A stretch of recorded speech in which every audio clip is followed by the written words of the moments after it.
ഒരാൾ ചോദിച്ചു എന്നാ, എന്തേ ഈ മാസത്തിൽ തന്നെ അല്ല ഔലിയാക്കന്മാർ ഉറങ്ങിനെ, ഉറൂസല്ല ഇപ്പം തന്നെ അവർക്ക് മരിച്ചിന് ഈ മാസത്തിൽ തന്നെ ചോദിച്ചെന്ന്. ഇതൊരു ചോദ്യമാണ്. നല്ല ചോദ്യമാവാം, നല്ലതല്ല ചോദ്യമാവാം. ഇന്ന് ഇങ്ങനത്തെയുള്ള ചോദ്യങ്ങളെ കൊണ്ടാണ് മനുഷ്യന്മാരുടെ ഹൃദയത്തിലേക്ക് മറളുകൾ, രോഗങ്ങൾ ഇട്ടു കൊടുക്കുന്നത്.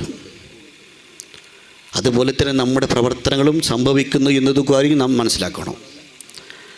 ഔലിയാക്കന്മാർ, അലാ ഇന്ന ഔലിയാ അല്ലാഹി ലാ ഖൗഫുൻ അലൈഹിം വലാ ഹും യഹ്സനൂൻ അല്ലദീന ആമനൂ വകാനൂ യത്തഖൂൻ. ഔലിയാക്കന്മാർ ചെല്ലെങ്കിൽ വലിയ ദുനൂവാണ്. വലിയ മീനിങ് മാന ദുനൂവ്, അള്ളാഹുവിലേക്ക് അടുത്തവർ. അള്ളാഹുവിലേക്ക് എങ്ങനെ അടുക്കണം? അല്ലദീന ആമനൂ വകാനൂ യത്തഖൂൻ, രാജാതിരാജനായ അള്ളാഹുവിനെ കൊണ്ട് വിശ്വസിക്കുകയും അവിടുത്തെ വാജിബായ സിഫത്തുകളും മുസ്തഹീലായ സിഫത്തുകളും ജായിസായ സിഫത്തുകളും മനസ്സിലാക്കുകയും ഈമാൻ കാര്യങ്ങൾ വിശ്വസിക്കുകയും ഇസ്ലാം കാര്യങ്ങൾ അനുവർത്തിക്കുകയും ചെയ്യുകയും അള്ളാഹു കൽപ്പിച്ച കാര്യങ്ങൾ ചെയ്തുകൊണ്ട് ജീവിച്ച് അള്ളാഹുവിൻ്റെ ഇഷ്ടദാസന്മാരായി ജീവിക്കുകയും മരിക്കുകയും ചെയ്തവരാണ് അള്ളാഹുവിൻ്റെ ഔലിയാക്കൾ. അവരുടെ പേരിലാണ് ഇന്ന് ഉറൂസുകൾ നടത്തുന്നത്.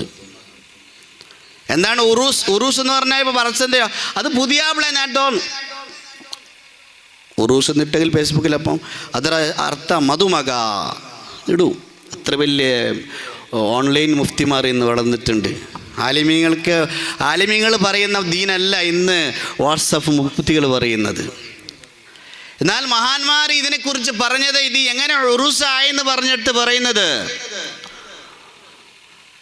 ഇന്നല്ലദീന ഖാലൂ റബ്ബുനല്ലാഹ്. ഖുർആനിൽ ഒരായത്തുണ്ട്, ഞങ്ങൾ റബ്ബ് അല്ലാഹുവാണ്. സുമ്മസ്തഖാമു, അവർ മുസ്തഖീമത്തിലായി ജീവിച്ചു, ഇസ്തിഖാമത്തിലായി ജീവിച്ചു. അങ്ങനെ ജീവിച്ചു അള്ളാഹിൻ്റെ ഇഷ്ടദാസന്മാരായി ജീവിച്ചു മരിച്ചാൽ അവർ മരണ ആസന്നമാകുന്നത് മുതൽ, അവരെ കുളിപ്പിക്കുന്നത് മുതൽ, അവരെ കഫൻ ചെയ്യുന്നത് മുതൽ, അവരെ കബറടക്കാൻ വേണ്ടി കൊണ്ടുപോകുന്ന സമയത്ത് പോലും നല്ല മയ്യത്താണെങ്കിൽ സ്വീകരിക്കാൻ, അവരെ വരവേൽക്കാൻ, അവരെ സ്വാഗതം ചെയ്യാൻ റഹ്മത്തിൻ്റെ മലക്കുകൾ വരും. മലക്ക് ആ മയ്യത്ത് പറയും, എത്ര ഖദ്ദിമൂനി എന്ന് പറയും. അള്ളാഹുവിൻ്റെ വലിയിൽപ്പെട്ട അള്ളാഹുവിൻ്റെ ഇഷ്ടദാസന്മാരുടെ നല്ലവരുടെ മയ്യത്ത് അങ്ങനെയാണ്. ആ മയ്യത്തിനെ കൊണ്ടുപോയി ഖബറിൽ വെച്ച് കഴിഞ്ഞാൽ, ഖബറൊക്കെ അടുക്കി കഴിഞ്ഞു, പൂർത്തിയായി കഴിഞ്ഞു, ഓതേണ്ട യാസീനും തൽക്കീനും എല്ലാം ഓതിക്കഴിഞ്ഞാൽ അവിടുന്ന് പിരിഞ്ഞു പോയാൽ അവൻ ചെയ്ത അമലുകൾ, അവൻ ചെയ്ത നന്മകൾ, അവൻ്റെ നല്ല സ്വഭാവങ്ങൾ, അവൻ്റെ നിസ്കാരങ്ങൾ, അവൻ്റെ നോമ്പുകൾ, അവൻ്റെ സദഖകൾ, അവൻ്റെ നന്മകളെല്ലാം ഒരു നല്ല സ്വാലിഹായ ആ കർമ്മങ്ങളെ സ്വാലിഹായ രൂപത്തിലാക്കി അവനക്ക് മൂനിസാക്കിയിട്ട് അള്ളാഹു കൊടുക്കുമെന്നാണ്. എന്നിട്ട് മലക്കുകൾ വന്ന് അവരോട് പറയും, എത്രനം കനൗമത്തിൽ അറൂസ്, നീ പുതിയ ആപ്പിള ഉറങ്ങുന്നത് പോലെ നല്ല സുന്ദരമായി സന്തോഷത്തോട് ഉറങ്ങിക്കോ ഖബറിൽ എന്ന്. അങ്ങനെ ഉറങ്ങുന്നവരാണ് ഈ മഹാന്മാരായ ഔലിയാക്കന്മാർ, അല്ലാഹുവിൻ്റെ ഇഷ്ടദാസന്മാർ. അവർക്ക് യാതൊരു ലാ ഖൗഫുൻ അലൈഹിം വലാ ഹും യഹ്സനൂൻ പറഞ്ഞതുപോലെ അവർക്ക് പേടിയോ ഭയമോ ദുഃഖമോ ബേജാറോ ഒന്നുമില്ലാതെ നിർഭയമായി സന്തോഷത്തിൽ കഴിയുന്നവരാണ്. അതിൽ നിന്നാണ് ഉറൂസ് ആയത് എന്നൊക്കെ മഹാന്മാർ, വലിയ വലിയ ഉസ്താദ്മാർ പ്രസംഗിച്ച് നമുക്ക് കേട്ടിട്ടുണ്ട്, ക്ലാസ്സിലും കേട്ടിട്ടുണ്ട്. എന്തിനു വേണ്ടിയിട്ടാണ് ഈ ഉറൂസ് സംഘടിപ്പിക്കുന്നത്? നേരത്തെ അവർ പറഞ്ഞു, ഉറൂസിൻ്റെ ഉദ്ദേശം എന്താണ്? ഇങ്ങനെ കുറേ ലൈറ്റ് ഇടുക, ലൈറ്റിങ്സിന് ആൾ കുറേ പൈസ കൊടുക്കുക, കുറേ ഉസ്താദ്മാരെ വിളിക്കുക, അവരെ കൊണ്ട് വയല് പറയിപ്പിക്കുക, എന്നിട്ട് അവരെ കീസക്കും കൊടുക്കുക, ഞങ്ങളിങ്ങനെ കുറച്ച് സദക്കയും കൊടുക്കുക. അതിൽ വന്ന വരുമാനത്തെ 7-ാം ദിവസം അല്ലെ ലാസ്റ്റ് ദിവസം എല്ലാവർക്കും ചോറ് കൊടുക്കുക. ഇങ്ങനെയാണ് ആക്ഷേപം. ഇത് ഏത് മതം പറഞ്ഞിനി, ഏത് നബി പറഞ്ഞിനി എന്നാ ചോദിക്കുന്നത്. എന്താണ് ഒരു കമ്മിറ്റിക്കാരോ നാട്ടുകാർ, എൻ്റെ നാട്ടിലുണ്ട് ഉറൂസ്, ബുൽമിനാർ ശുഹദാക്കൾ മറപ്പെട്ട് കിടക്കുന്ന സ്ഥലമാണ്. ഉറൂസ് കൊണ്ട് ഉദ്ദേശം നേരത്തെ തങ്ങൾ പറഞ്ഞു, മഹാന്മാരാണ്, അവരുടെ പേരിൽ നാം ഇൽമിൻ്റെ മജ്ലിസുകൾ സംഘടിപ്പിക്കുന്നു. ആ മുഖേന ജനങ്ങളുടെ ഹൃദയത്തിൽ ഈമാനിൻ്റെ വെളിച്ചം നുകരാൻ വേണ്ടി ആലിമീങ്ങളെ കൊണ്ടുവരുന്നു, അവരെ ഇരുത്തി ദുആ ചെയ്യിപ്പിക്കുന്നു, ദിക്ർ ചൊല്ലിപ്പിക്കുന്നു, പടച്ചവനെ കുറിച്ചുള്ള ബോധങ്ങൾ ഹൃദയത്തിൽ ഉണ്ടാക്കുന്നു.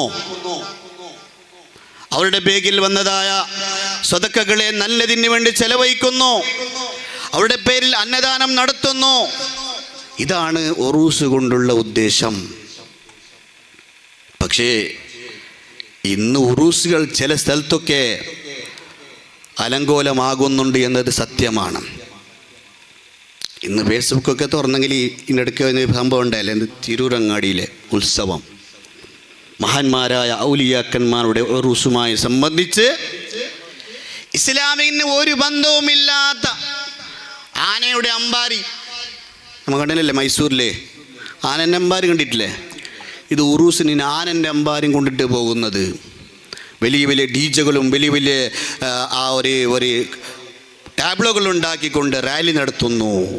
മഹാന്മാരായ ഔലിയാക്കന്മാരുടെ പേരിൽ നടത്തുന്നത് മുസ്ലിങ്ങളോ ഹിന്ദുക്കളോ വേറെ വിഷയം.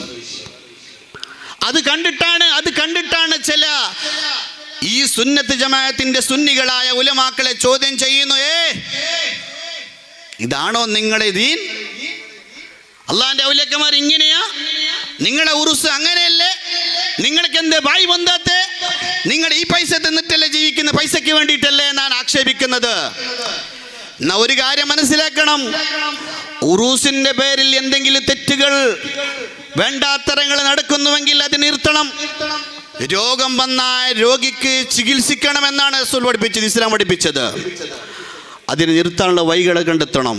ആരോ ചെയ്തതിന്, എവിടെയോ ചെയ്തെന്ന് മീലാദിൻ്റെ പേരിലൊക്കെ നടക്കുന്നുണ്ട്. ഉത്തര കർണാടക ഭാഗത്തൊക്കെ മീലാദ് റാലി എന്ന് പറയും. അള്ളാഹിൻ്റെ മുത്തു റസൂലിൻ്റെ ജന്മദിനത്തിൻ്റെ ആ സുദിനത്തിൽ അള്ളാഹിൻ്റെ റസൂലിൻ്റെ പേരിൽ സ്വലാത്തും നന്മകളും അവിടുത്തെ മധുഗീതങ്ങളും പാടുന്നതായ നന്മകളുണ്ട്. ആ നന്മകളോടൊപ്പം മറ്റു ചിലർ വിദ്യാഭ്യാസമില്ലാതെ, ഇൽമില്ലാതെ, അറിവില്ലാത്ത പലരും എന്തെല്ലോ കാട്ടിക്കൂട്ടലുകൾ നടത്തുന്നു. അതിൻ്റെ പേരിൽ സുന്നികളെ താറടിച്ച് കാണിക്കാൻ ചിലർ ഇവിടെ പ്രയത്നിക്കുന്നുണ്ട്. ഞങ്ങൾ പറയുന്നു, സുന്നത്ത് ജമാഅത്തിന്റെ ഉലമാക്കൾ പറയുന്നുണ്ട്, നമുക്ക് പഠിപ്പിച്ചു തരുന്നുണ്ട്. അത് ഉറൂസിന്റെ പേരിലായാലും ശരി, മീലാദിന്റെ പേരിലായാലും ശരി, ഇസ്ലാമിന് നിരക്കാത്ത, വിരുദ്ധമായ, പ്രവാചകനിക്ക് പഠിപ്പിക്കാത്ത എന്തെങ്കിലും വന്നാൽ അത് നിർത്തലാക്കണമെന്ന് നമ്മുടെ ഉലമാക്കൾ പഠിപ്പിച്ചിട്ടുണ്ട്. അത് അനുസരിക്കാത്തതിൻ്റെ കുറവാണ്. ചില സ്ഥലത്തൊക്കെ അറിവില്ലാത്തതാണ് ഇത്.